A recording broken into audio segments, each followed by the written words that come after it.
Yo, yo, yo, what up? Happy Thursday. We back with another episode of Worlds. Yes. Today, our guest is Caitlin Foley. Caitlin Foley is a singer, songwriter, and part of the duo Megan and Caitlin that she founded with her sister just a couple of years back. After growing up in Chicago, she moved to California to attend Chapman University to pursue her education and her music career. In this podcast, we talk about her music writing process, working with her sibling and what goes along with that, and the other things that go into her art. And I'm stoked to share more of her story with you guys. Please welcome Caitlin Foley. Bye. Hey, ladies and gentlemen. Good morning, skier and riders. Oh, hey. I'm pretty good right now. Welcome to Worlds. What up? Wait, we're gonna need to start this one Oh too. my gosh. Okay. We're dialed. We're good. What's up? We're ready to go. Hi. The studio light is on. The studio light's on. We're in my brand new podcast studio that I got. It's called My Backyard. We kind of rigged this setup a little bit. It's pretty styling. There's a tree next to me. The ambiance is great. What do you review it? 5 out of 10. I mean, give it a rate out of 10. Out of 10. I'm gonna give it a 9. Okay. Yeah, I like the A vibe. 9. Damn. Yeah. Wow. Who needs I to like invest? nature. Yeah, I like nature too. Funny. All right, we're gonna do a couple icebreaker questions. that Icebreaker. I will edit out. Okay. Okay. Favorite flavor of LaCroix? I don't like LaCroix. Why don't you like LaCroix? Because it tastes like dystopian soda. What the fuck do It you tastes drink like- then, dude? Water. Just water? Yeah, LaCroix literally tastes like if you whisper the name of the fruit. Yeah, exactly. That's what it tastes like. Actually, I think I've had like one that I misty. do like. Which one? Maybe was it key lime? Mm-hmm. Is that one good? That one is good. Okay, maybe that one. I don't know. Okay. And then this is a Chapman rich kid question. Oh no. What is your favorite percentage of dark chocolate? What? I like milk chocolate. You like milk chocolate? Wow, Yeah. okay, fine. Don't like LaCroix and don't like dark chocolate. Off to a great start. Okay. I'm an unhealthy Midwestern girl. Unhealthy Midwestern girl. Yeah. Bruh. You don't see anyone in fucking Wisconsin drinking LaCroix or What do they- having a what do they percentage drink? of dark, like Coke, Pepsi. No, wait, what do they call it? Soda. Yeah, soda. Oh, yeah, have some soda. No, wait, Do you no, call it pop. pop? It's pop. No, I Yeah. don't call it pop. I say soda. I know, but Wisconsin people Yeah, they say do. pop. They do. Oh, you want some pop? Oh, they say soda pop. Soda pop. Yeah, which is even worse. Oh, my God. I know. So funny. Favorite Ice Age movie? Oh my god, I love Ice Age. Oh fuck. Probably. Sorry, I can't swear. No, right? you can Oh, swear. I can swear. Okay. Oh, yeah. Welcome to the swear channel. Probably. What made you think you can't swear? I don't know. A lot of times when I do podcasts and stuff, they're like, just don't try not to curse. A lot of times though, I'm on air radio. Yeah, Nora, this is not that. Yeah. Okay. Good. I think I don't know. Maybe I like the first one. Maybe the second one. Yeah. I think the second one's pretty good. I honestly don't even remember what happened in the second one. I think that's the one where he's like talking about love and he calls it leprosy. Have you seen that?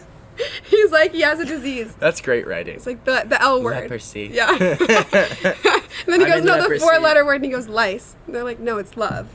Is that Sid? Yeah. Yeah, classic. He's the best. Okay. What else is a good? What's a good icebreaker question, do you think? Favorite flavor of ice cream? Dude, that's my go-to normally. Ben and Jerry's ice cream. Yeah. Specifically. What's your favorite flavor? Frickin' chocolate fudge brownie. Ooh, that's a good one. Yeah, it's styled. That is a good one. My How about roommates, I like milk and cookies right Okay. now. That's Okay. that's my current vibe. But I do like the Tonight Reno? Show. What? Wait, the Tonight Show is an ice cream flavor? You've never had that? No. It's good? the Tonight Dough. Is it like the Jimmy Fallon Tonight Dough? Yeah. Oh, okay. And it has It's sponsored? yeah, it is. He has like pictures on it. Wait, you have never had that? No. That's the best Dude, one. I stick to chocolate fudge brownie, bruh. That has chocolate in it Hands and brownies. down. Really? Yeah. What else does it have? Cookie dough. I think it has like peanut butter cookie dough, regular cookie dough, brownies, chocolate and vanilla ice cream. Oh my God. That's so much stuff. It's so good though. That is very good. All right, do you want to start now? I'm ready. You ready? Yes. Hello, Megan Foley. Nice to meet you. Very funny. This is Megan Foley. It feels like high school all over again. Really? Wait, why do you say that? Because in high school, Meg was 2 years older, and so everyone knew Meg. And I was either Little Foley or I was Little Megan's Foley? little sister. Yeah, our teachers would always be like, Megan, oh, sorry, Caitlin. Damn. And she was really, really smart. I so. have a little sister too, and I had all of my teachers before my little sister, and they really loved me until they met Morgan. And now they love her And more. now they love her more. That's in general. That's like the joke, because I think I like get around more just in general, like traveling and stuff. But then eventually when people meet my sister, they like her way more than me. Does it hurt? No comment. But no, yeah. Shout out to Morgan. She's a badass. Dude. Brah. She sounds sick. But we're here to talk about Caitlin Foley. And hello, Caitlin Foley. Honored. Welcome to the World's podcast. I'm excited to be here. Yeah? Yeah. Are you really, or are you just No, like, I'm genuinely whatever? excited. Like, I really didn't think you'd want me on it. Why you say that? Because you're doing so many interesting people. And you don't think you're interesting? I don't think I'm as interesting as... Well, then maybe we should just end it right here. Yeah, should I just go? End it right here already. So, Caitlin Foley, can you give me like a couple fast facts just about yourself? Okay, I'm 5'7". Height. Yeah. Got it. I am a Sagittarius. Oh, you're one of those people? I don't know. You're like, this is my sign. I was listening. I got this for my birthday last year. This chart reading, and it was awful. It was god awful. It told me so many bad things. Probably because it was fake. No, it was like it seemed realistic. He told me like fucking terrible things, and I was re-listening to it last night. That doesn't sound fun. Wait, why were you re-listening to it? if he Because told my you terrible birthday is coming things? up this week, and I was like, I should see if anything changed in a Happy year. birthday. Thank you. How old are you turning? 21. Okay. I'm so excited. What drink are you going to drink first? I like weed more. I like the honesty. Okay. Are you going to go buy... Isn't weed really expensive? No, it depends. I mean, not that I would know. Don't incriminate yourself, okay? This is a public forum. No, I don't think so. Not that I would know. Funny. Amaretto. I think if for my first drink, Amaretto. Amaretto? For my first taste What of is alcohol. that? I don't even You've know. never had it? No. Okay. I'm not a big alcohol drinker. Okay. I like LaCroix, Yeah. which you apparently don't like. 'Cause it We tastes did like... we did some warm-up questions, and I asked her what her favorite flavor of LaCroix was, and she said... It tastes like dystopian soda water. Dystopian soda water. Dystopian soda water. Yeah, Maybe it's- they should just rename it that. Yeah, they honestly should. The Dystopian branding, that soda could be water. so cool. It's So just funny. not, it's just sad. It tastes really sad. It tastes like how a diet sounds. Not fun. It's just like empty. I guess in a way, because like soda has like like Sprite and Coke and all those things have like sugar, and it's like Which is was why it's like, good. Oh, you need to go on a diet, and then you're like, well, now you need to drink LaCroix because it tastes like. That's honestly because I was super into Sprite, and then I got off of Sprite and onto like Club Soda with like no flavor with just the bubbles, and that is good, but not as good as LaCroix. 'Cause Okay, I LaCroix- can get how, yeah, that makes sense. But if you're going from soda to LaCroix, like, that's a rough jump. It is a rough. But I don't even dude. like soda that much. I think I don't like the bubbles. Really Yeah, for some reason, soda makes my teeth feel weird, so I don't like it. I've never really liked it. interesting. So what's your go-to drink then? Milkshakes. But like, oh, That's a healthy choice. No wonder why you were saying you don't want to go on a diet. Because you're like, I just drink milkshakes all the time. oh my gosh. I actually like lost a ton of weight the past few months. Congratulations. It's not a good thing. Not a good thing? Okay, never mind then. I'm sorry. Okay, we don't need to. Well, My health chart right now. what happened? I went through a breakup. And then you just. Yeah, when I get sad, I just lose my appetite. It just is gone. So you just didn't eat? I didn't feel hungry. And then my sister would come over and be like, this is unacceptable. And then she would give me food, and then I would have a couple bites and be like, it doesn't taste right. Does that not happen to you when you're like stressed out, like overwhelmed? No. Okay. Wow. Wait, so you didn't. Wow, that's gnarly. I'm so sorry.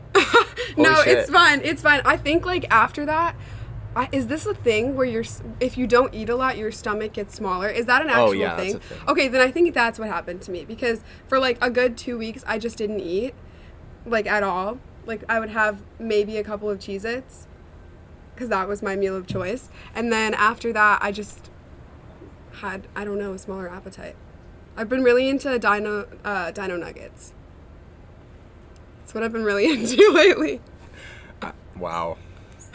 Normally I'd make like a haha Dino Nuggets, but because you were not eating, that's fucked up, dude. No, it's better now. Like I'm better. You're good? Yeah, I'm good. I had like a whole pint of ice cream the other night.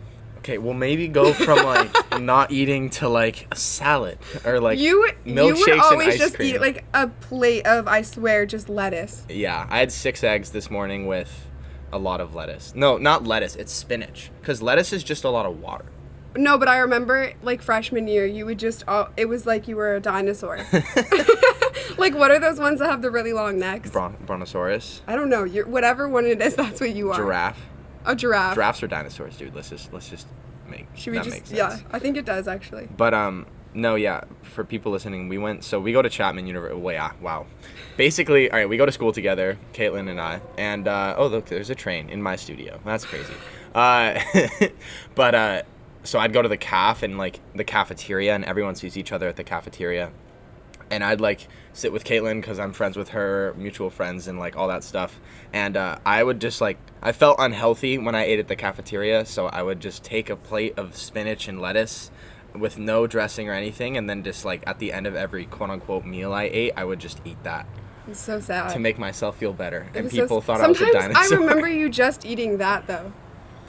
Really? I feel like I never saw you eat a real meal besides, like, fucking vegetables. Well, I'm not vegan.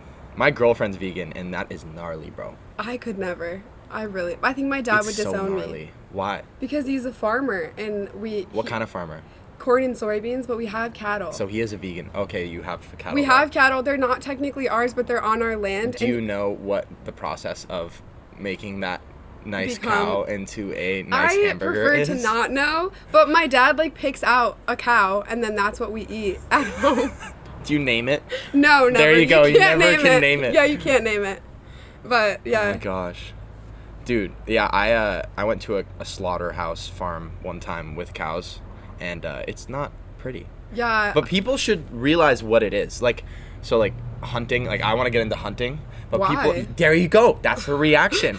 Cause like I'd rather be the own killer of whatever I'm eating and know what went into it than just be like, oh, this is just off the shelf and it's just a burger and I'm gonna eat it and whatever. Are you just gonna go? What are you gonna? You go boat, yeah, you go boat like What are you archery. gonna eat? The elk meat. That's what you're gonna survive off of. Yeah, dude. Elk meat and spinach. That's such a you thing. I can totally picture Mountain it. man, brah. No. Full send. No. I don't want to take its life. Okay, but you're hiring. Do you know what you're No, doing? but here's the thing. Here's the thing. Whether I eat it or not, it's going to get slaughtered. That's my car. Funny. All right, we'll be back in a second. Let me grab my keys. I was gonna ask if it was. Yes, I do want to hunt meat for my meat for sure. That's interesting. Yes, it is. I understand partially because maybe it can be more humane if you're It doing is it. more humane. Yeah, but I don't like it. I like to hire assassins to kill my cows for me, in the middle of Wisconsin, probably Whatever. where they You know are. what? Listen, they're gonna get slaughtered either way. Yeah, but you can like, yeah, I feel like no, and I know the guy who slaughtered. Like I know the butcher. you do. Yeah, we know the guy. Butcher or the guy who kills the cow? All of it. All of those guys. Like my dad knows. Really? Yeah, they're Okay. all good people. They're all good people Yeah. who murder cows. Well, They're innocent cows. it's the What it's the have they market. done? Supply and demand. Supply and demand. Yeah, there's too many people that eat too many cows. Have you like driven by, like, have you done like road trips at all? Tons. Okay, so you know when you drive by the cow farms in the middle of nowhere, Yeah. and you see like 10,000 cows and they're all like together Corralled, in a yeah, clusterfuck? yeah. Yeah. No, that's sad. That's what you're supporting. There's another No. diesel truck in my studio. My gosh. No, the thing is, the cows on our land, we have a ton of pasture that they graze on, and there's not Uh-huh. that many cows. I will send you a photo. I need evidence that there's not many cows. I will. So funny. All right. Do you want to actually start the Yeah. interview now? Okay. I'm just kidding. No, it's funny because I did my very first one of these with the guy who worked on The Amazing Race, and he told me that I was number one, too nervous, number two, that it was too much of like a question and answer thing and not enough like a Not conversation. natural enough. And then whenever I would be like, oh, like, cut the chit chat and we're gonna like get into the quote unquote questions, then it feels way too much like an interview, which yields a less better interview, which is the conversation. Yeah, because it flows naturally, the conversation. Exactly. Yeah. And I've found it's funny, like when I've watched like a lot of David Letterman and like podcasters and interviewers and stuff like that, and they're not really like asking these super like drive into you like deepest, darkest secret questions, because they're not trying to like take, like, you can get to the point as an interviewer, you can kind of choose what you want to do, but you can like take advantage of the person that you're interviewing really easily, and like to take advantage of them and their issues in exchange for content, and like, oh, she disclosed this like crazy thing on my thing, so you should listen to it. Yeah, for sure. Yeah, I've seen it happen in podcasts. Which is just messed up. Yeah, it's pretty, but it is interesting. It is interesting. It does pull you in. Yeah. Okay, should I just do that with you? Hit me with a really hard question. I don't even know what a hard question from you would You be. can't look at those. I'm not looking. I'm just, I glanced. I do not know what a hard question would be. For me, I don't know. No. All right. But Megan and Caitlin, Yes. tell me how it started. We've been doing music since we were really little.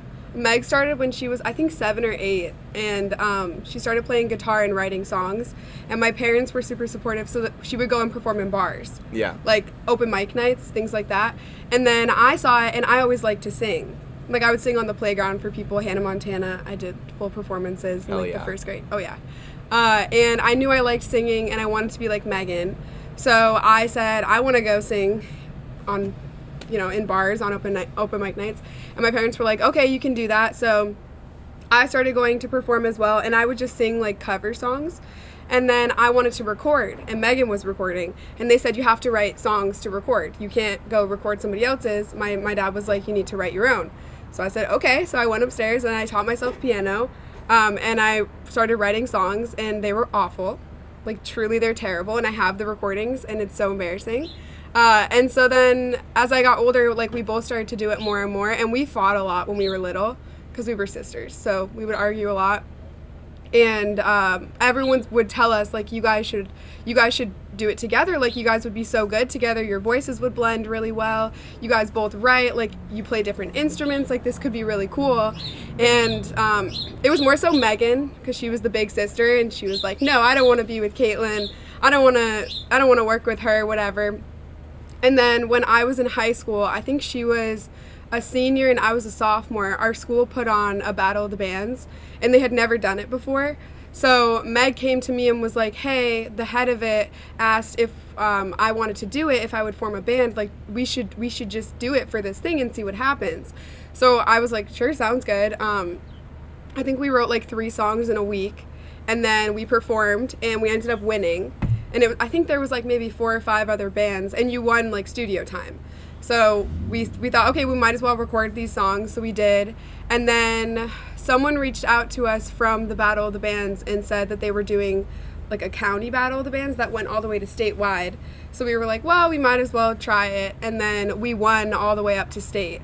So we got to state, and then Meg had to go move to California for college. So we didn't get to perform like the Illinois Battle of the Band. Yeah. But we made it to that point. So we were like, like, maybe people seem to like us. We write better together. Maybe we should just like do it together. So you're always, it sounded like through that, what you just told me, that you always were looking up to your sister growing up. Yeah, for sure. Yeah. And did you feel like you could like, so she was the person that people met first, and then Yes. you were little Caitlin. Caitlin. Yes.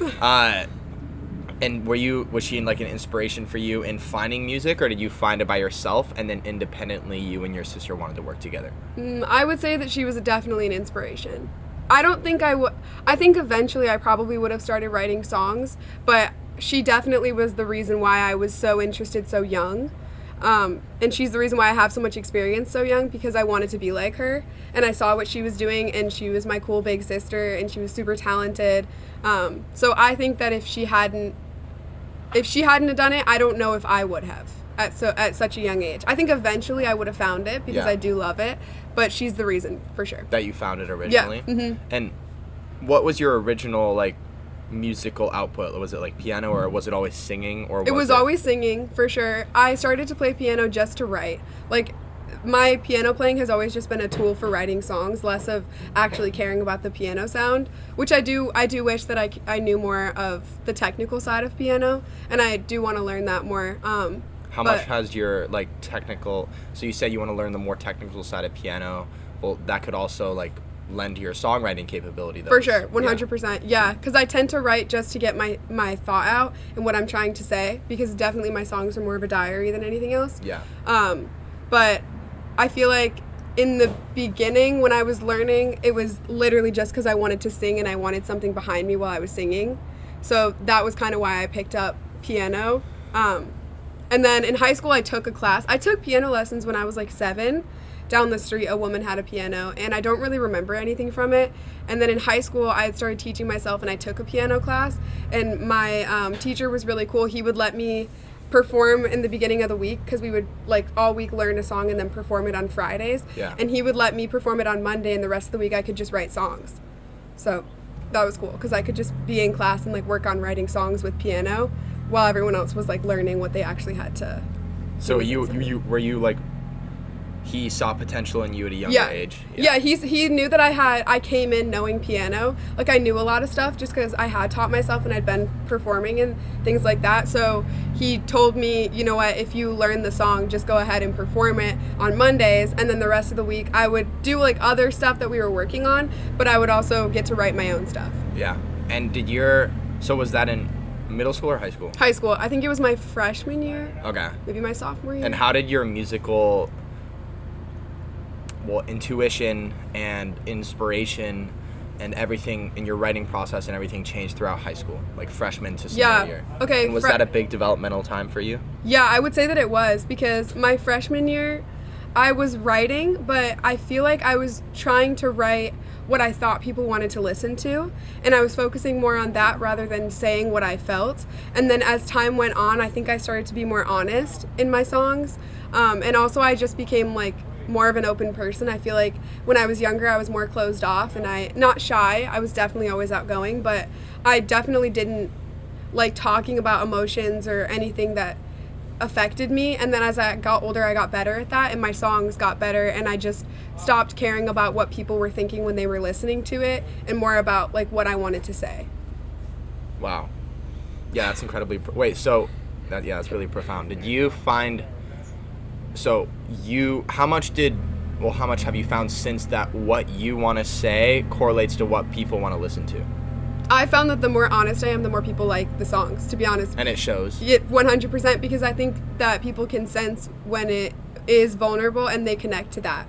There's like the humanity side where everybody just wants to feel seen and they want to feel like they can relate to other people. Even if you feel like you're going through this crazy thing that nobody will understand, someone else has been through it. And to be able to put that into a song and put it out, regardless of how many people listen to it, one person will most likely hear it and relate to it. And the interesting thing is, I think a lot of times people hear a song that I wrote about a very specific situation, and I'm detailing this situation, and they put it, like they connect it to something that they're going through that's actually entirely different, but it helps them at the same time, even though it's not the same thing at all, but they kind of feel like it is because the emotion is the same. Yeah. Did you have to learn that, interpret it? So like to write music that is directed towards one of your issues that you're talking about, but that other people really relate to, did you feel like that writing skill came over time, or did it just happen naturally, or what? Because in a way, like writing music and lyrics, especially that can be interpreted in different ways enough. I mean, I've listened to some of your songs and some of them are very direct, like to what the message you're saying. But did that like writing skill, or did that come over time? Did you just notice it, or what? I think it came over time. I think as I grew up also, because when I was younger, I was writing about things that I'd never experienced. Like I was writing about love, and I was literally like 12 years old. I didn't know what love was. I had crushes, but I hadn't even held a boy's hand. So what am I supposed to be writing about? And I'm writing about like heartbreak and breakups, and I've never experienced that. So I think I wasn't trying to be inauthentic, and I wasn't trying to, but that's what everyone was writing about. I was listening to Taylor Swift, and all of her songs, are talking about the things that she's going through, and I wanted to have that, but I hadn't lived yet. So I think that living and experiencing things helped me. Okay. And so you say that you originally you wanted to talk about love, and was that because the people who you inspired you talked about love in their songs? Yeah, like you mentioned. For sure. Yeah, I felt like every song I listened to was about love. I think every song is about love in some form, whether it's the love of like a person, a thing, hate, opposite of love, whatever it is. I think every song is, and I was just trying to do what the people that I looked up to did, and it wasn't necessarily true, but at the same time, like, what is a 12-year-old gonna write about? Yeah. Like, what was I going through? Like, school? I don't know. family. interesting. You know?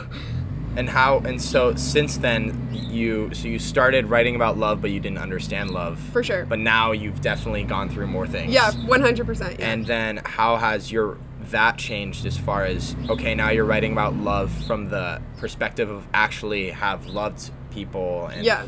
had breakups and Yeah, stuff like for that? sure. I think it's almost harder, I think, now. And it's also Really? Yeah, because I have to be more careful, especially because we're releasing stuff and we're not big by any means, but people who I know and I'm emotionally or like romantically involved with know that I write, and I write about situations that I go And that through. they're gonna hear it. Yeah, and so a lot of people that I know dissect the songs. So I'm torn between being a people pleaser but also wanting to be honest, and this is my art form and this is how I express myself. So it's a little bit scary when I'm writing about it because I'm afraid that I'm going to say something that's hurtful or I'm going to say something that's going to cause an issue, but it's how I feel. So it's definitely I'm kind of like towing the line of should I do this, should I not? And a lot of times it's Megan that pushes, who's like, no, you have to release this. Songs Yeah. that I don't want to release. And I always know the ones that are the hardest to write, the most vulnerable, those ones do the best. Which is, it's like annoying, but it's also cool. Yeah. Because those are the songs I don't want released. So one of those songs is Body Count. For sure, yeah. I did my job and I researched, and I looked back on your Instagram and you posted that song Body Count, like you were playing the piano. Yeah. And in the comments you said that you never wanted to share it with a couple friends, except Yeah. with a couple friends. Yes. But now it's by far your most popular Yes. song. It has like 320,000 plays on Spotify. Yeah, Body Count blew up. So why is that? Because that song came from such a like heartful place that you think that it really connected with people, or what was the... Yeah, I think because it was me being so honest. I wrote that song late one night. I had an actual dream, because I talk about in the song having a dream. I had woken up in the middle of the night and I had this dream and I couldn't shake it. So I went, if you remember the piano room in Henley. Yeah.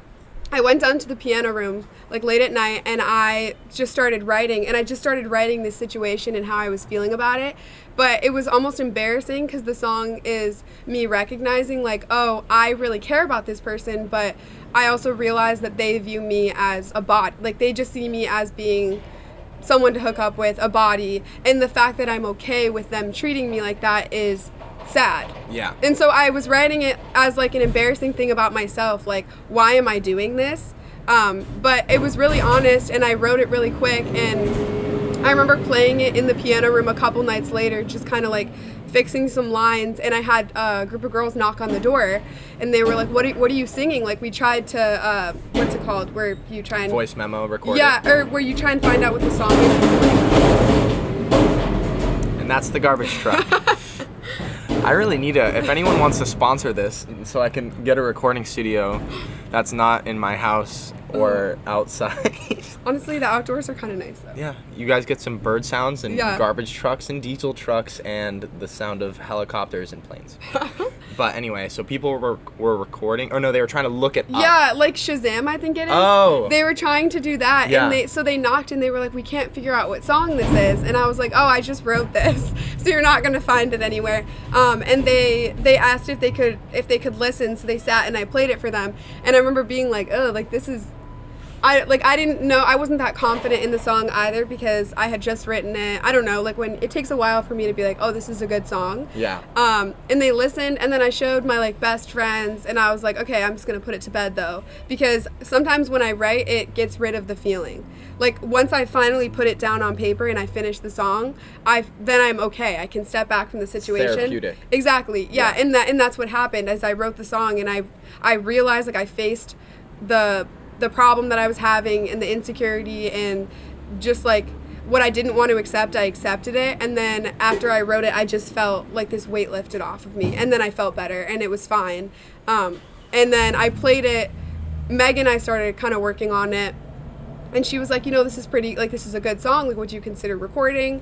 And I didn't really want to. I was like, maybe, I don't It was know. too close to heart. Yeah, it was, and also just like vulnerable. Like we had never released a song that had any like really, I don't know, like anything sexual, because at that time we were playing to an audience that was young, and we knew that our audience was probably girls around like I don't know, like 7 to 18 or something, which now we've realized our audience is actually a bit older.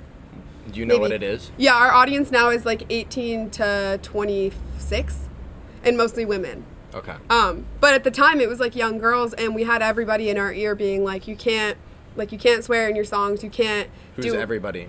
just the people that we were working with, like Okay. producers and people who were considering managing us, and just we had a lot of people take us in, which was really cool at a young age, and kind of help us out and help us find our way through the industry and things like that. But they were all kind of pushing us into this almost like Disney direction of very kind and polite, and almost like early Taylor Swift, you know, where she was very poised, and there was not a lot of like controversy. Not as edgy, exactly. And I don't think that was like ever really us, but at the time we were young, so we were writing about stuff like that. But as we got older, it got more complicated. And so with Body Count, I was like, we'll never release this. It's called Body Count. And the chorus is like, I feel you on my body, but you only want my body. Like that's pretty intense to be releasing if your audience is 12-year-olds.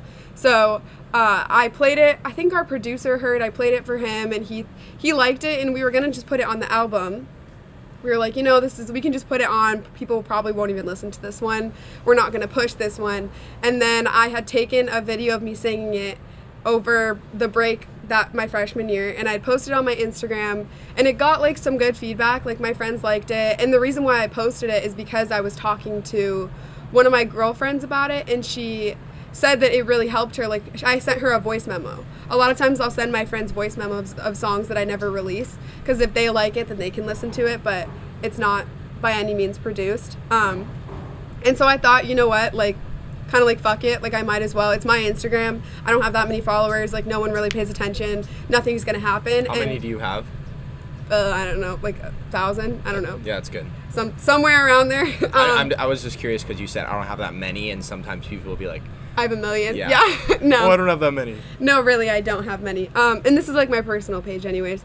And so I posted it, and at the time, the guy that I was dating worked on, I don't even know if I'm supposed to say this, but basically like worked for a company that did Instagram like posts and stuff, and they needed a video of a girl singing, and he asked if it was okay, and I thought, it's gonna be what, like, I don't know, an account that has like 5,000 followers, sure, go ahead. It was not. It was an account with millions of followers. And so it got posted, and like instantly our music page had like, I want to say 6,000 followers like overnight that we got from it. And we had countless DMs, so many comments. I was getting personal messages about the song, and then everybody wanted the song. They wanted it released. And at that time, we hadn't even touched it. We weren't even positive that it was going to be on the album, like let alone be a single. Yeah. So then we had to do this rush to get it produced and to get it out. And by that point, like I had all these girls messaging, asking for advice on their situation with a boy, and this is what happened to me. So we're like giving advice, but at the same time, I'm like, I don't know if I'm qualified for this. Like, I don't know if my experiences are enough to help you, but it was also really cool to see, wow, people relate and people understand. And then I was like, okay, like we have to release this. Yeah. So we did, and then it did really well because all these people were waiting for it to come out.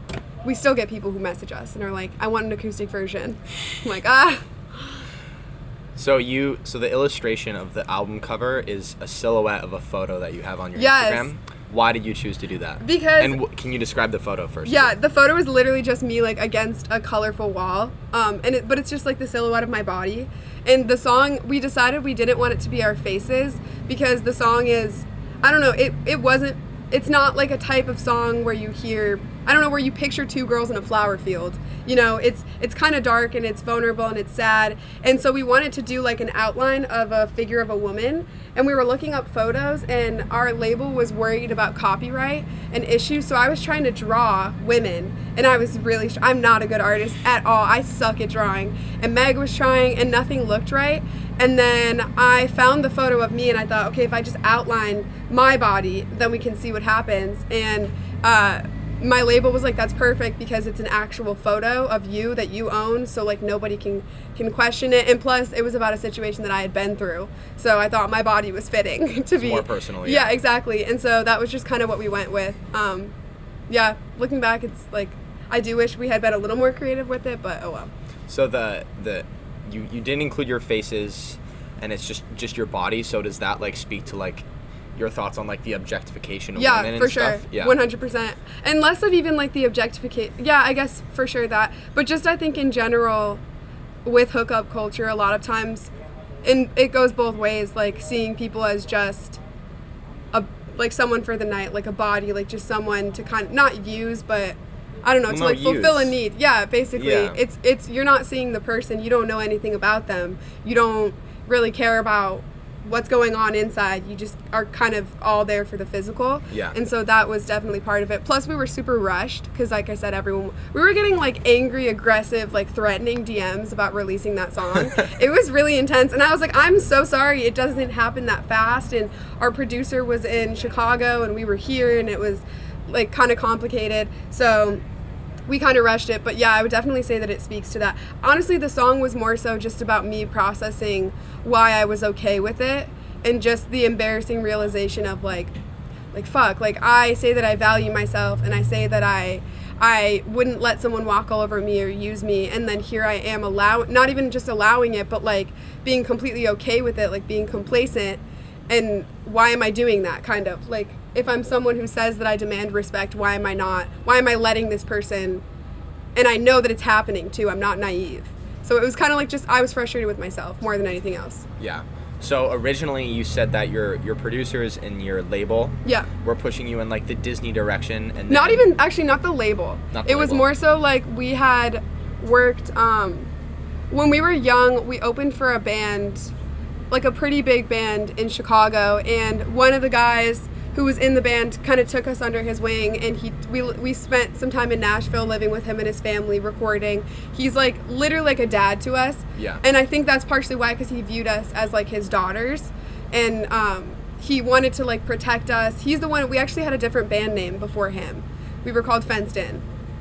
And then he was like, it's a little dark, I feel like that doesn't really fit your sound and your image, maybe have you guys considered being Megan and Caitlin? And that's when we changed our name. Okay. So it was people like him and like other musicians that we knew of, and just like more industry people than our label. Our label was just super grassroots, like two guys who just wanted to support music in Chicago. Yeah, but so I was gonna say so you had those people that were kind of pushing you in that Disney direction, Yeah. whoever they may be, and then it ended up being that your most popular song, Yeah. by far, is a sexual song. For sure, yeah. So how has that spoken to like? So because of the success of that song that you both released, how has that changed the way you look at the music you made, and that you're going to make in the future? Yeah, for Because sure. part of it, well, this is also the question I wanted to get into, is like, so you're making music for yourself, and well, you and your sister are making music that you guys love and you feel the most passionate about, but you probably have pressures to make music that the people that sponsor you essentially know that people will like. Yeah. And so now that you know that they like that, have they encouraged you to make those kind of songs? And do you feel like you can just put those out, or those are things that you need to experience in life and then write about them to be the most sincere you can be? Yeah, I don't think anyone's pushing us in a direction. We also left the label for no like fault of their own. They were super cool. We just were going in a different direction, and it was hard to be so far away, being in LA and having them in Chicago. Yeah. I don't think anyone's pushing us. I do think it's probably more like living the experiences. I mean, we're growing up. You know, Meg's 23, I'm about to be 21. We're getting older. Like, the things that we're going through are no longer, high school. Like, he held my hand. You know, we're going through things that are more adult and more serious, and like just the vulnerability that we have, it like goes deeper now because we've lived through more. So I think we're just being more honest in our writing, and it's less of, we can't say this word, so figure out a different one. It's more, let's just write it how we feel, and then we can go back and change it later. We're working on like a lot of new projects right now, and I think a lot of them are pretty honest. But we also had on the album Dirty Mouth, Yeah. which is pretty, I mean, like, we sent it to the guy in Nashville who we knew, and he was like, don't release that. Why? Because I think it's got a lot of like sexual innuendos in it. It's kind of, But what's bad about but that's portraying to what they think you should be rather than what you for want sure. to be, right? Yeah, and we did release it, and that's Yeah. the one that we did a music video for too. Because it's a fun track, and the production is really cool, and we loved the direction that it the sound was going for that song.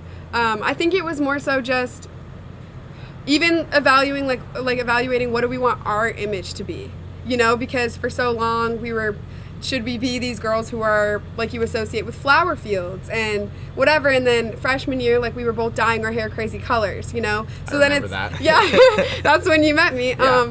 So it was, I don't know, just experimenting with our look and our sound and what we want to say, and I think now we've like pretty much nailed down what that is, and it's just like it's a lot of just like being a young woman in society today, and the pressures that we feel. Our next project was supposed to be and is still going to be a lot about social media and kind of comparing yourself and feeling like you're not doing enough because everyone's posting their highlight reel, and just constantly, you know, you're not pretty enough, you're not successful enough, you're not smart enough, you're not rich enough, like dealing with those internal battles with yourself, because we live in a world where it's very much everyone is just constantly posting all the positive, and you're just constantly just bombarded with positive things and how great everyone else is doing. Yeah. And you only see that 1% of their life, you know? So the social media topic is an interesting one, but it's also one that's been very discussed. And yeah. Like, it's very prevalent, and like with that Netflix documentary that came out that everyone watched. What's it called? The Social Dilemma. The Social Dilemma.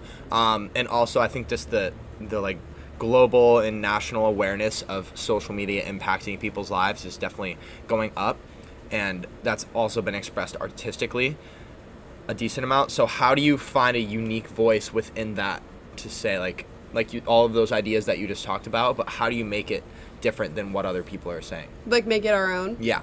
I think it's still just another way of just being honest. Like a lot of the tracks on this next EP are going to be directly how we were feeling. I don't know if you heard at all our song Pretty Girls. Yeah. That started because literally we were looking at Instagram and being like, fuck, like I will never look like Kendall Jenner, like that hurts, you know, or seeing whoever, I don't know, just seeing like my ex at the time followed all of these models, and I was like, oh my gosh, I'm not enough, whatever, things like that. And it's not true. And you know, at the end of the day that these people are cool and they're wonderful people, but everybody brings something to the table, and there's not like a limited supply of beauty in the world. There's not a limited supply of success. It's not like, oh, all these people took 95% of it, so I can't have it. That's not how it works. You know, everybody can be beautiful in their own way. Everyone can be successful in their own way, but it's really hard to see that. And so it's us navigating our own personal experiences, which I think probably mirrors a lot of people, but I don't think that it's going to be said in the same way that we're saying it, just because it's exactly how we were feeling. Yeah. It's just, and it's that's honest. a unique experience. Yeah, also. exactly. Okay. Yeah. And so you and your sister, it's Megan and Caitlin. Yes. So as you both have matured, have you experienced similar things, and do you have songs that are more one in the other, like not, I guess, dominating? Yeah. And like it's their message and then you help with the other, or do you find commonalities, and how, like, what's the balance of songs where you like come together, or like, hey, this is my idea, can you help me with it, and like assist, whatever? Yeah. So what's that balance like? It really does depend on the song. In my opinion, I think that Megan is like the most insanely talented songwriter that I've ever met.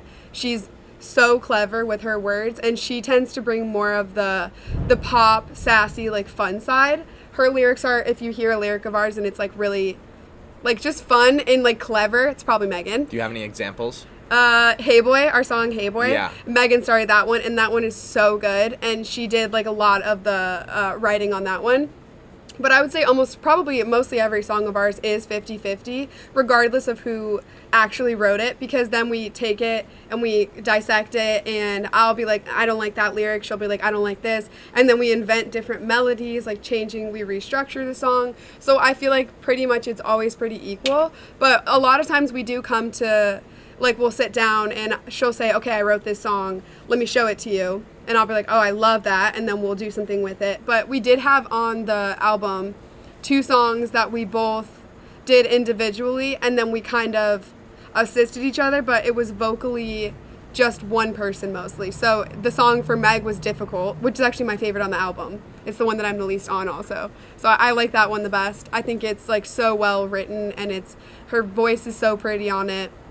And then I did a song that I wrote called Paralyzed, which is like really dark, and she does like backing stuff on it. And we both assisted with lyrics and production ideas in it, but it was primarily like one vocal.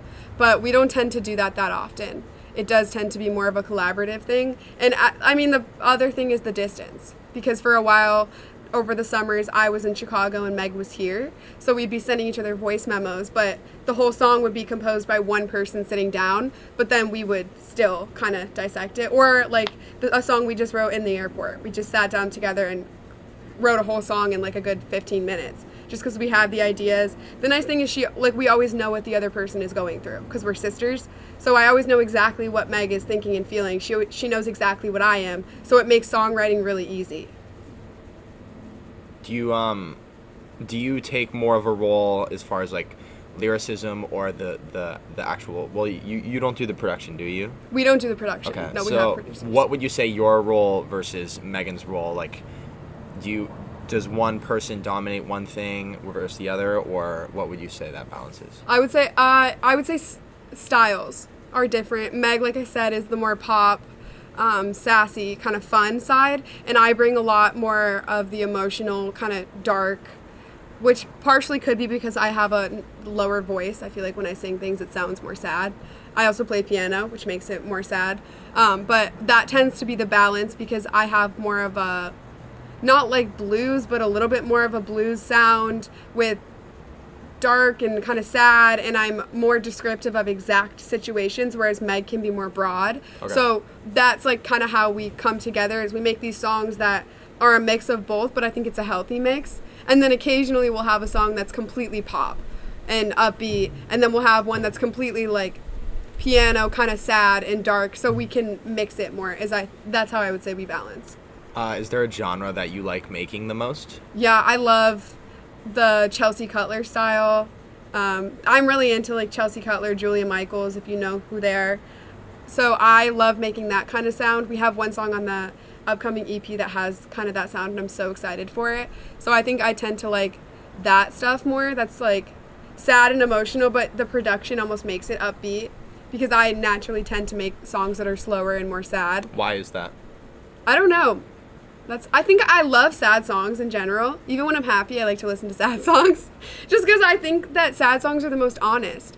And plus, I use writing as a diary. So when I'm happy, I don't feel the need to write about it, because I'm living through it. I'm enjoying the moment. I don't want to go sit and write a song about this great thing that happened. But when I'm sad, I tend to hold on to things.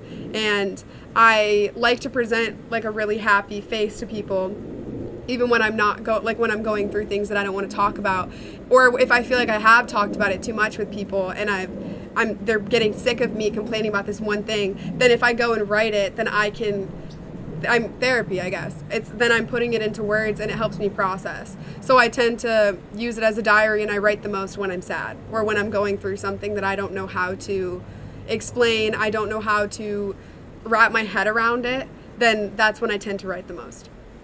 Your your bio on Spotify at the very end, it says I know what you're gonna say. It says, through their clever and sassy songs, though their clever and sassy songs might not be ideal for weddings, they will happily perform at your divorce. It's true. So what, did you write that? Yeah. You did? So, could you tell? Yeah. Where did that come from? And I remember, so I like read the whole thing, and it was like, oh, they're from the suburbs of Chicago, like blah blah blah blah blah, and then like just the last line says, though their clever and sassy songs may not be ideal for weddings, they will happily perform at your divorce. And I think that is a great visual, and also like encapsulation of not only who you guys are, but what you want to be. Yeah. I think that's like such a cool like style point. So can you just describe like how you came upon that thought process? Yeah, I remember writing that too. I was staying at my aunt's house, and I was like, oh, this is funny. Just put it in. We don't write a lot of love songs. You might have noticed we don't have a lot of love songs that are slow dance. You listen to it and you feel like, We write songs about love. We write them about love, but it tends to be from the perspective of like, I'm frustrated with love, or I'm worried about it, I'm stressed, I'm sad, whatever it is, it tends to be more of the negative side of love, just because that's how we process it. We have a song that I don't know when we're releasing it, but it's done, and it is a love song. I will say, Megan mainly wrote this one because that's more Megan's thing. But when you listen to our songs, it's a lot of, I don't know, like I couldn't picture someone at a wedding wanting to slow dance to any of our songs. But a divorce, like a lot of it is empowering, like, okay, this happened, like, fuck you, I'm moving on, I'm gonna go live my life and I'm gonna be better for it, and your loss, basically it's your loss. So when like thinking about us, I mean, of course we would definitely perform at a wedding. If someone wants to have us perform at your wedding, we will do it. We will write you a love song. But a lot of our songs just tend to be kind of that empowering, like, I don't need this, I don't need you, I have myself, and that's good enough for me. And so it just correlates more with a divorce and moving on and finding this new life. I consider us to be what you would want to listen to if you were going through something, you're dealing with a friend that you aren't getting along with, a relationship is ending, some issue that you're having, and this is what you listen to be like, okay, like, I'll be fine. Whatever the case may be, you can listen to us and be like, okay, someone else lived through this and survived, like, I'll be okay.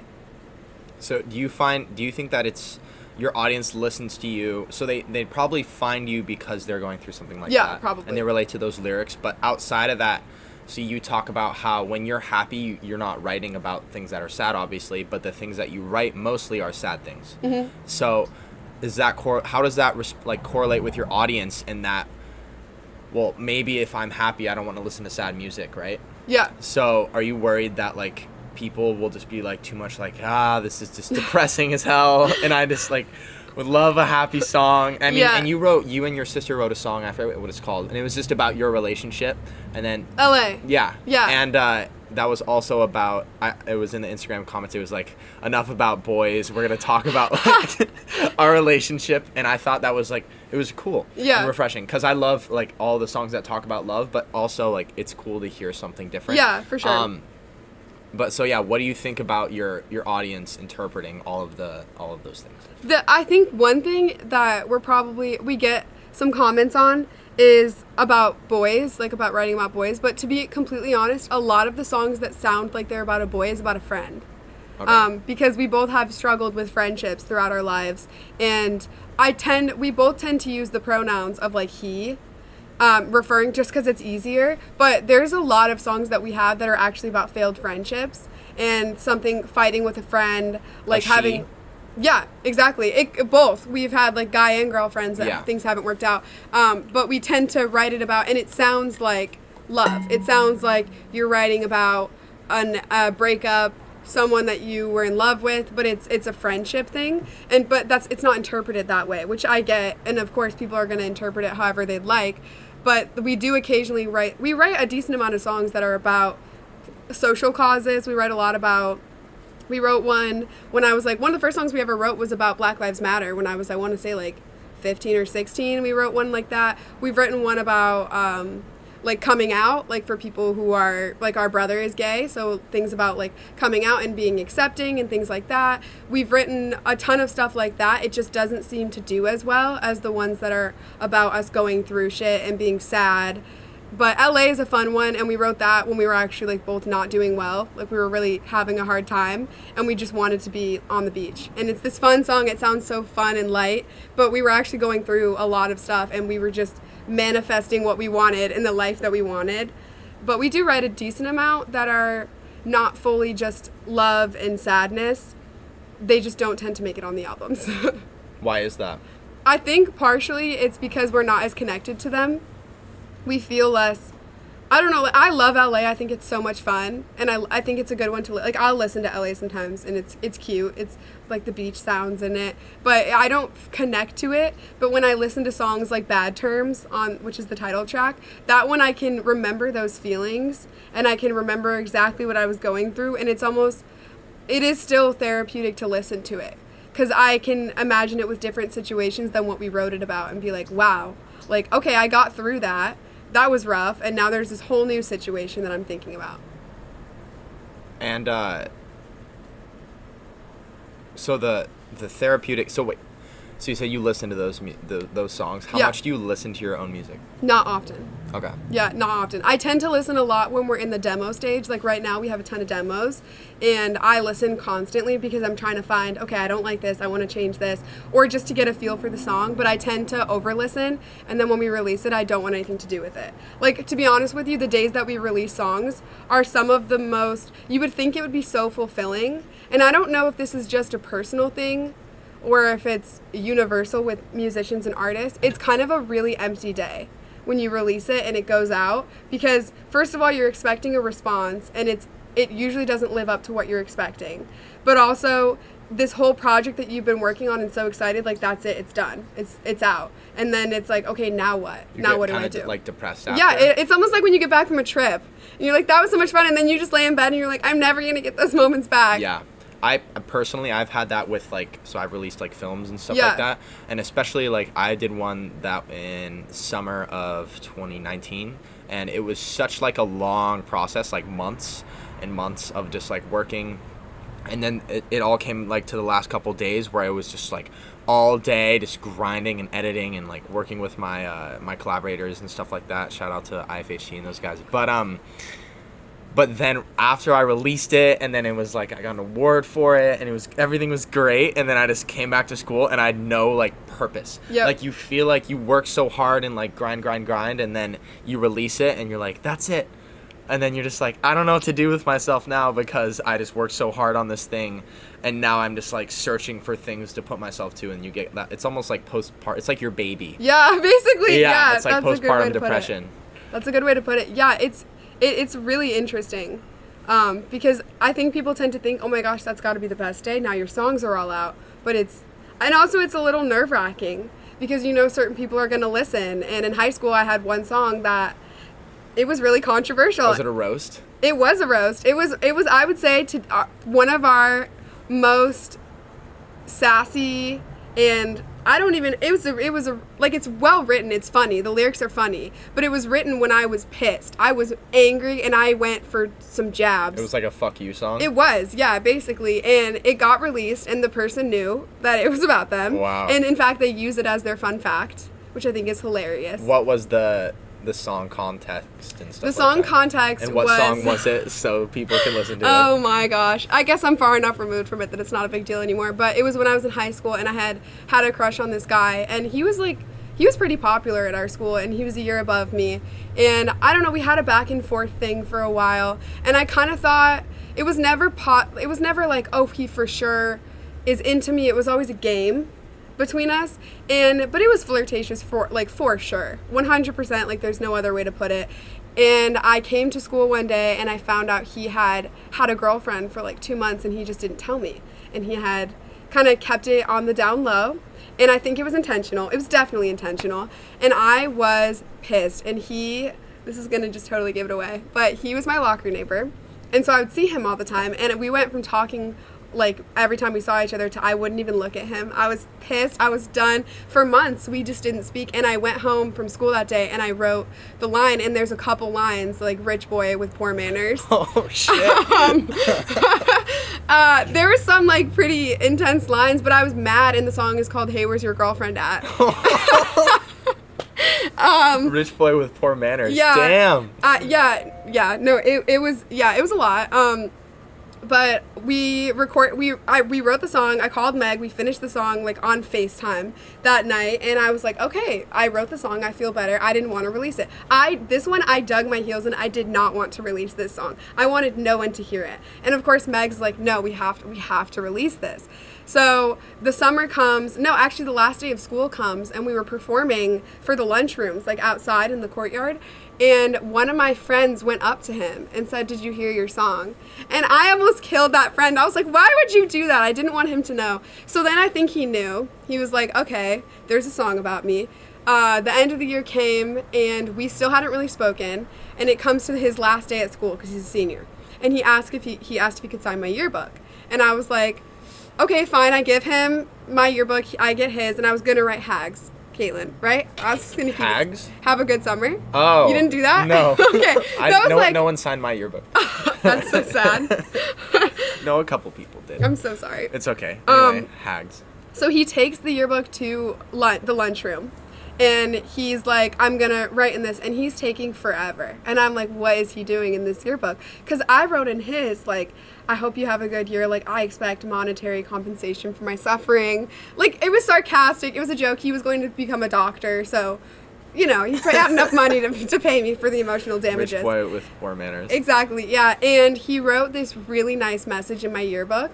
And it was basically like, I don't even remember, but it was something like, you're beautiful and you're one of my favorite people. I know I'm not. It's too late. Yeah, and it was like, I know I'm not one of your favorite people, but you're one of mine. Like, you're one of the greatest people that I know. This whole thing, like, here's my number in case you lost it, in case I deleted it. To you. For sure. So all this stuff happens, and Megan's like, no, we're releasing this song. And I remember being in Nashville and being like, I don't want to release it. I was still kind of talking to him then, and I was hiding it because I knew Meg would kill me if she knew. It was this whole thing. We released the song, and my favorite teacher got it to play during passing periods, all of the songs. And wow. I have all these people coming up to me. He told everyone that what happened is I asked him to prom, and that he turned me down. So he lied. He lied. And if I ever see him again, I want to ask what my poster said, because I'm so curious as to how I would have asked him to prom. Because it's hilarious. I think he doesn't know that I know that. But yeah, he told everyone, like, oh, I asked him to prom, and he said no, and I just went crazy and was obsessed, which was totally not true. It was not at all what happened. And I have a lot of proof for anyone who had issues with that. But this whole thing happened, and then the song would play. And then besides that, I had other guys thinking it was about them who I didn't even know. Like, why would I write a song for you? I don't even know you. So it turned into this whole dramatic thing, and it's funny now. But at the time, I was like, oh my gosh. This song is gonna ruin my life. That's so interesting. Do you it sounds like Megan really pushes you releasing songs. Meg does, yeah. Is there any that you've written or that you guys have written that she has been like, I want to do it, but then you just really, because you keep saying like, oh, I put my foot down, and it's like, clearly you did not. Because, yeah. Because multiple of those songs have been released, but are there any that have not been? Like, even she was like, oh, shit. Yeah, no. Actually, really? No. I mean, there's ones that we haven't released just because we haven't found a project for them yet. But there hasn't been one that I was like, we're not releasing this, and we haven't. There is one that we wrote recently that I really don't want to release. And that will be out It's for sure. Yeah, expect it in 2 months. Yeah. It is... I think it is a leveled up version of Hey, Where's Your Girlfriend At? It's like a more intense I love that version title. of that. Hey, where's your girlfriend at? Yeah, that song is so sassy. But this one is like a little bit worse than that one. And again, I was mad. We sat down. What's that one about? It's about my recent breakup. Nice. What a surprise. Yeah. It's pretty, after this ends, I'll tell you one of the lyrics. I'm not going to say it on here because Okay. it's so incriminating. Nice. But the song is so catchy and it's so good, and I know people would love it. But my pride and my fear, I still, of course, like, love this person, and I, like, really care about, you know, his family, Is he listening his to friends. this? Is that why you're saying that right now? Probably. I love him so much. He is great. No, but I don't know. It freaks me out. And sometimes I write and I'm mad and I write things that I wouldn't normally. And that's what happened with this one. And Megan right now is like, no, we're releasing it. And I'm like, no, we're not. And we're in this little argument right now. Do you feel the same way that you did when you wrote it originally, or no? Yeah, immediately when we Okay, wrote it, so I then- said, we can't release this. Okay. Like, so off we the bat, finished the song. We finished the song, and I looked at her and said, we can never release this. She said, it's going on the album. those are the magic words. Yeah, basically. Anything that you're like, we can never release ends up being your most popular music. And that's so. the thing is, I know this one would do well. I know it. Like, deep down, I know this would do well. All right, out the gate. 2 months from now, we're going to see. I Oh know my this will do God. well. You're famous, gonna famous yeah, last words. No, yeah, I'm kidding. I you're- believe in you. You're gonna appreciate the song too because it references. I don't even want to say. I can't say it. Yeah. Really? Yeah. Why? she worded me the word. And what? Can I not say that word? Because it's so specific and everyone's gonna know who knows the situation. Okay. I don't know. So it's funny. So she said a word that is like it's not a name or anything. It's just like something completely out of the blue that for me has no meaning besides it's like, well, obviously that. Yeah. But like, I know it's so vague, but the lyrics are, And I'm also afraid because I know if I say anything about it right now, then when it does get released, anyone who listens to this is probably going to look for that specific song. Oh. And I'm afraid, because it's like, fine, you can put it on the EP, but I don't want anyone to like dive into it. Which maybe I should be more confident in it, but. I mean, I think like if you look at the biggest like names or whatever, like Taylor Swift probably didn't she write an album completely about like one guy, or like Harry Styles did, I knew that, about that girl, that French girl. What? Yeah, you know the song. So I know this because Juliet, my girlfriend, loves She that Harry album. Styles. But so Fine Line is about like his like French girlfriend that he broke up with, and that's like his new album. Oh. Yeah. So like people have definitely done that, and Yeah. they're like, this is about this person clearly. Yeah. So do you like, not? I mean, I understand like it would be like having an issue with doing Yeah. that, but like, what are you like? Why are you as hesitant? Because you know, number one, you know, so the issue isn't that it's going to succeed or not, because it Yeah. seems like those songs are more emotion and more intention, and then they speak more to people because they're more honest. Yeah. So are you worried about his thoughts? More so his family. Oh, okay, that's understandable. Yeah, because I do really care about everybody in his life, and I like respect them a lot, and I have a lot of love for them, and there's this one lyric, and it's so bad, but it's so good, and that's the problem. Like nothing else could fit like that line could fit, but it's also, I just know would be taken the complete wrong way. And that's what scares me. But I also have this tendency to want to please everybody. I want to make everyone happy, and it's always to my detriment. Like, I'm always doing things that I don't want to do because I think it'll make somebody else happy, but at the end of the day, like, what are they doing for me? Yeah. Do you know what I mean? And so my mom gets mad at me for this all the time. So when I think about this song, it's like, you know what? This is my art form. This is what happened. It was a really messed up situation. It hurt me really bad, and I deserve to be honest about it. Like, I deserve to have this platform where I can speak on it because it was awful. So there's that part of me, and then there's the other part of me that's like, don't cause any issues, keep it peaceful, just release the other songs that are less incriminating, and it'll be fine. And then I have Megan, who's like, nope, it's gonna be released. What if the so you talk about like keeping it peaceful, but you haven't done that. No. So what have been the things that, like the fallbacks on that? Like what has happened that maybe has encouraged you to not do that? I would say nothing has really that bad has happened. I mean, the thing in high school, it was funny. It was Yeah. funny what happened. But I definitely felt like for a little while it was a lot of like all eyes on me. And I don't like that. I don't like a lot of people watching me. I don't like the Do you constant know what attention. profession you're getting into? I know that. I know. I was even thinking about my birthday being this week, and it stresses me the fuck out. Why? I don't like when everyone's like, what do you want to do? And everyone's trying to make sure you're having a good day. I just want everyone to chill. Like, I'll have a good day. Just like fucking make me cookies and we're good. Fucking make me cookies. Yeah. She made me cookies. Well, I don't know if you made me I cookies. did. I made them. You made them not for me though. Well, for both of us. Okay, hell yeah. Yeah. So she made me Christmas cookies, and I'm psyched. So thank you for that. You're welcome. Anyway, continue. Yeah, so it's more of the negative attention. I never want to be somebody that people look back and say, oh, I had a really negative experience with her.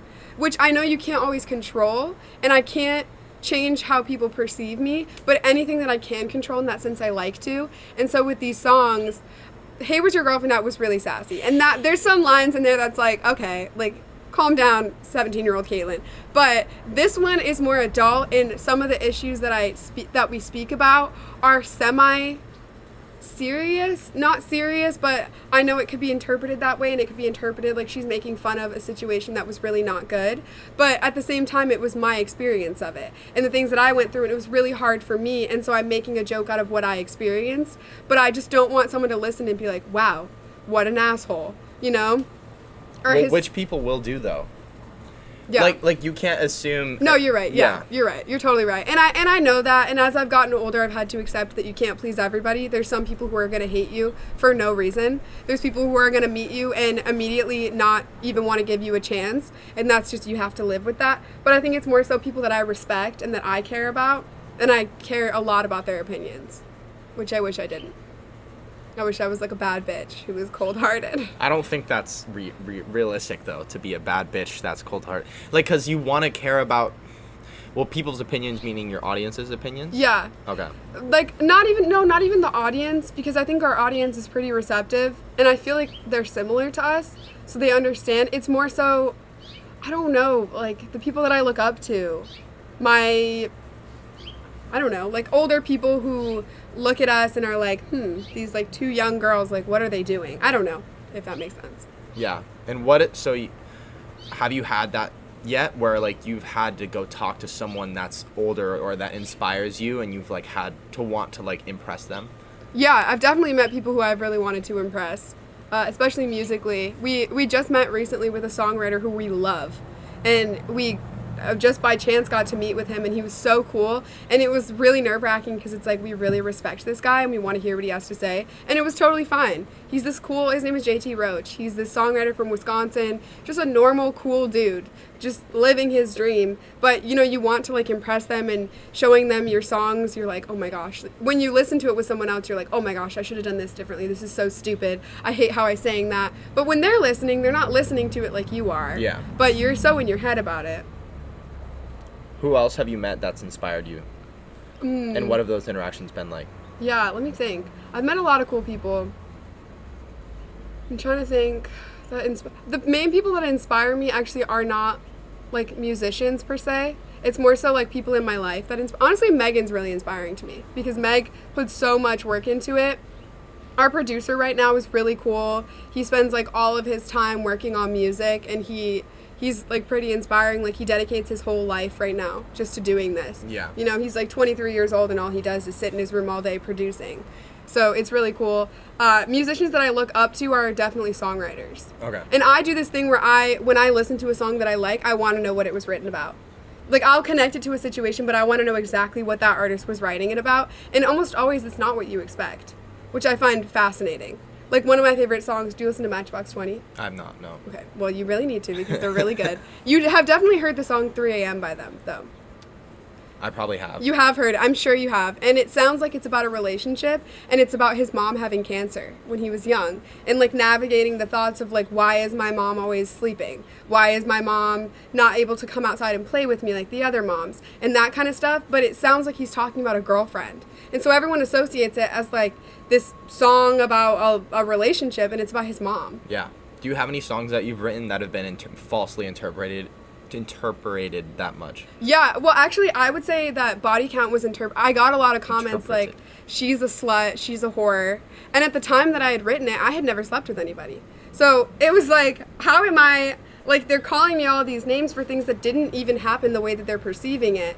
The other thing is, I think we have certain songs that are about viewing ourselves in friendships. We have one that we're going to release that everyone who hears it thinks it's about a boyfriend, and it's not. It was about one of my really good friends at the time, and it's about losing that friendship and being really upset about it and missing them, but also being like, you're not at all the person that I remember you being, but it's always interpreted as like a boyfriend. You think that's because people, like, a lot of your songs are about those type of relationships that people easily like put it into that slot of like, oh, this must be about love in that capacity? Yeah, I think so. I think that's partially it. And plus, like, we're two young girls singing about, it's talking about him. Like, the song is called Stranger Danger, and it sounds, I don't know, it's another vulnerable song, but it sounds like a relationship, like I touch you but I don't feel you kind of thing. You would think, oh, it's a boyfriend, it's something that they're like losing the love, but it was just someone who I was friends with. Okay. Interesting. And then what, as far as like in the future, do you want like your style, how do you want it to mature? So we're actually changing a lot right now. We're in the process of changing our name. We're also in the process of our sound is. What's your new name? It's really different. I don't know if I can release this actually. I don't think I can tell them yet. Ooh. I know, because we haven't like officiated it yet, but we kind of know, and we have a new image, which is really exciting, and our sound is going more in the pop direction. Okay. Because I think what would you define it as now? Now I would say we were going towards pop in the album, but it still has hints of folk in it, and a little bit, it could be country, some parts of it. And now we're going a bit away from the like total acoustic and more into a bit more produced. Still acoustic and like still true to our sound, but a bit more Chelsea Cutler style. You know, that kind of, you have some electronic stuff going on, some like vocal. A lot of the songs now that we have, there's a lot of vocal distortions that sound like instruments, but it's just us singing, which is pretty cool. Yeah. And so you're changing your name and you're changing your image and your style. And did that all come from you and your sister wanting to do that? Yeah. Or was it pressures from the people you work with, or a combination of the two, or where did that come from? Definitely our own. Okay, that's good. Idea, just because we were kind of looking at it, and first of all, Megan and Caitlin is hard to spell. We have the Irish spellings, and no one gets it right, and it's complicated. It's a long name. Meghan. Yes. And Caitlin. Yes. Okay. Yes. See, you got it. Yes. But it's it can be like complicated and it's long, and so we want something simple, and I also want something that's like mature. Is it one word? Yes. Yeah. And it's short. You got to do the one words. It's dude. short. Yeah. I was having, because I needed to name this podcast, and I was going to call it Words. But I'm like, what if I add an L? That changes. Now it it's completely. Worlds. But no, my dad, I think, like, I don't know, someone's like, just this the Max Sauerbrei podcast. I'm like, no. You're like, no, it can't. Yeah, because Sauerbrei. also I want us to be a little bit separated from our music. I don't Okay. want it to be completely, because I think a lot of times if you listen to our stuff, we're very Midwestern. When we meet people, we're very much like, we'll talk to you about anything and just talk for hours about, like, I don't know, a fucking tree we want to plant or something weird. But when our music comes across a bit more serious and a bit more professional, so I kind of want to distinguish between the two. Yeah. But not like lose ourselves in it, but have almost not a character, but like a bit of a stage. Presence. Yes, presence. Yeah.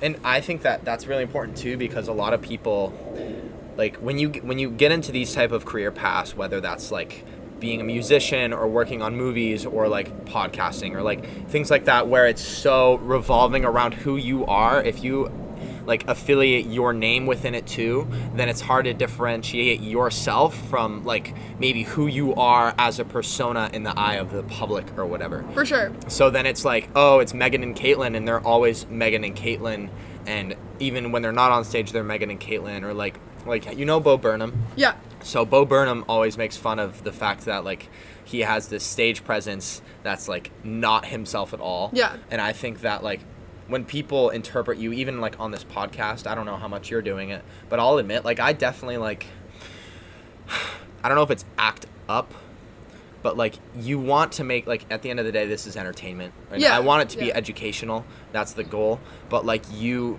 definitely like add some personality to yourself, or like maybe when you're singing, it's not always 100% like not honest, but like, I don't know. I can't speak for you. But No, I get what you're saying. Like, some people are introverted, but they go on stage and they're then this- become extroverted Yes, to become yes. this personality. Yeah. And then, or like how people think Robert Downey Jr. is Iron Man all the time. Yeah, Or like something exactly. like that. And then that's all they know because that's all they see. So I think it's a good idea to kind of separate who you, Megan and Caitlin, are from your music, because then you have yourselves and then as a part of the group, but also who you are independently. 100%. I think that's important. And like, there's a lot about us that you don't see in our, like, Megan's a genius. Like, legitimately, I'm not even kidding. Like, her IQ is genius level. She could be Einstein.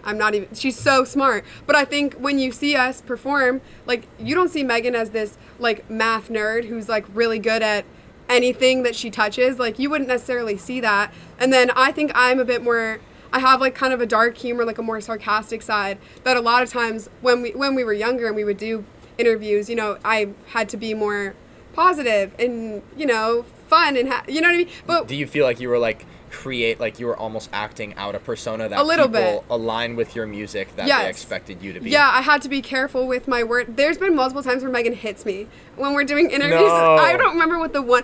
Oh, I remember what the one was, and it was totally a lighthearted joke. But we were talking about LA and how we wrote it, and it was like a sister love song. And I said, but not in an Alabama way. And she smacked me under the table. And afterwards she was like, why would you say that? Like, Caitlin, are you kidding me? Like, that's not the image, whatever. So I think there's like parts of us, and also our interactions, because we are sisters. We have the same sense of humor. We have a very, you know, the way we interact is very sarcastic, and, you know, we're not super serious, but our music, I want it to be like a little bit more serious. So I want to take aspects of us and put it in, but at the same time, yeah, because I want to be honest. I don't want to have to go on a podcast and have Megan constantly hitting me. Yeah. You know? So, I forgot. I just remembered that, actually. No, it's good. We have to get you guys back on, and then so I have both of you here. Yes, So then yeah. maybe she can hit you. Yeah, no, yeah, exactly. You can get the sound of her smacking There you go. me. oh my gosh, Megan hits Caitlin during an interview. No, Megan's the best. Megan's more, she's better at being a little bit more serious than I am. In what aspect? Every aspect. Okay, fair she's enough. She's more business. I mean, she studied chemical engineering and math and econ, and I study sociology and women's studies, you know? Yeah. So it's like very different things, but we have different strengths and we play off of each other. But also when we do things together, I don't know, sometimes we're worried when we're with other people, like, are we just in our own world? Do they understand what our producer, we're sarcastic. I don't know how else to say it. And we can be like tough on each other, but as a joke. Yeah. And so we'll tease him. We'll give him a hard time about things. Like he has this tea that he loves, and he's going to kill me for this. And it literally smells like beef jerky, and it tastes like it too. And he's like, he loves it so much, and he so wanted us to love it. Does that remind you of your roots? Oh, yeah, Your of the cattle farm. roots? Oh, my God. You're going to make me go vegan after this. But he like loves it, and we were giving him a hard time, and I think he was like, are they being serious? And we're not. Like, we just, like, that's how we show people we care about them. Yeah. Is Well, that's teasing. what friends do. Exactly. Yeah, they Yeah, fuck exactly. with each other. True that. Well, do you have any last words, Megan? Little Megan? Little Foley. Little Foley? Yeah, there you go. No, you're a good podcast host. Really? Yeah. It felt very natural. Really? Yeah. Okay, cool. So good. I'm glad you felt Yeah. that way. That's my goal. So, thank you again for coming on. Thanks for having me. Yeah. What an honor to be on Words. On Worlds. I know. All right, thanks. See you guys. Yo, I hope you guys enjoyed this Thursday of podcast episode with Miss Caitlin Foley. I love talking to her about her relationship with her sibling and working with her sibling. I don't know if Morgan is my sister, and she's a math major, and I don't think we have a lot. I don't know if we could make an album together. I actually went to her one time. I was like, dude, we should freaking make an album. And she was like, no, thank you. It wasn't just her, though. It was me, too. I don't have the balls to do that. She's a legend. She has great music taste. All right. Anyway, thank you guys for listening. Hope you guys learned something. Have a great weekend, and I will see you on Monday with I'm going to start new format. I'm going to be on YouTube, Instagram, TikTok, Snapchat, Facebook, and I'm going to do 6 posting days a week with 2 podcasts, and then it's going to be a main podcast on Tuesday, and then 2 shorter, like, little segments from that Tuesday podcast that are a little bit more like to the point, so you guys don't need to listen to like a 2.5 hour thing. You can just find whatever. Well, I'll pick out the most important, not important, but the most interesting things from that week and post them in the 2 days following. So it'll be like Tuesday full podcast, Wednesday clip, Thursday clip, Friday full podcast. So it's Tuesday, Friday are the new full podcast episode dates, and then Saturday full clip, Sunday full clip, and then Monday off. I think that's my plan. I'm not committed to that yet, but I'm pretty sure. So I'll keep you guys updated. I'm excited to put it on YouTube, and that means there's going to be a video portion of the podcast as well, so you guys can check that out. And I'm just going to go pretty much full gas into this thing because I've been really psyched with the amount of stuff I've done so far, and I've been learning a lot, and I'm excited to share more with you guys in the future. So if you enjoy, like, subscribe, all those things, I guess. You're on Spotify right now, so you can't do that, but have a great day. Love you guys. Peace out.